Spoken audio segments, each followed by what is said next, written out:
DreAllDay.com. What's up, everybody? Dre Baldwin, DreAllDay.com. I want to talk real quick about winning basketball. Winning basketball, y'all got to understand, it's not about how many moves you doing, who you crossing over, what highlights you can get on YouTube and all that.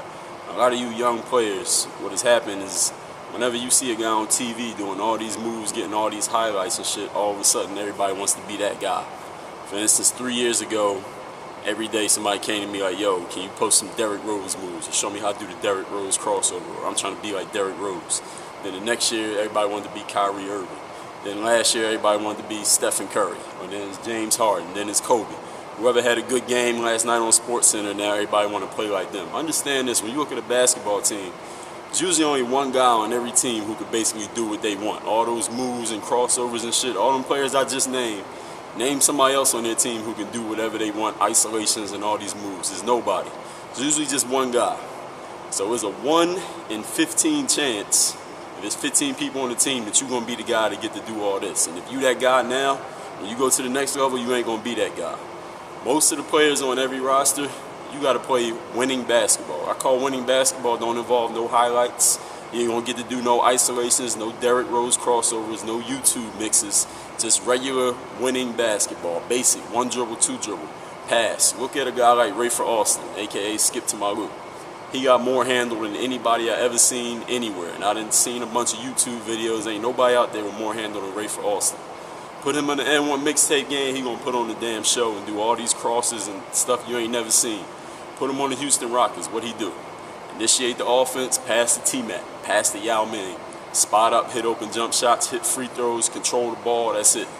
He wasn't doing all those moves and stuff. That's not what's going to get you in regular basketball, regular games with coaches and structures. That's how you going to play.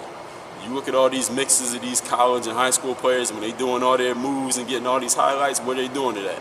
Summertime, rec leagues, AAU. All these unstructured basketball games. I'm not saying you can't get highlights in the fall and the winter, but for the most part, most people on the team ain't going to be getting all those highlights in the fall and the winter, unless you consider highlights good basic basketball. 1 dribble pull-up, 2 dribbles, come off a screen, pass and cut, back door. People looked at my highlight mix and was like, yo, Dre, why you ain't do a bunch of moves like you be doing in the drills? Understand, real winning basketball with structure, with coaches, with practices, with plays, you ain't gonna be doing all that shit. You gotta do regular basic stuff. The fundamentals is what you gotta get down. So a lot of you players, I see you get more satisfaction from doing a move, getting a reaction from the crowd, than you get satisfaction from doing something that helps your team win basketball games. And understand, if you're gonna move up and play at a real level with real coaches and real players, you probably won't be that guy. There's a 14 to 15 chance you won't be that guy who gets to do all that. Maybe you'll be that one, but even that guy that's that one has to have the fundamentals down in order to earn that spot to do that stuff in the games. Work on your game, DreAllDay.com. George, from New York, work on your game.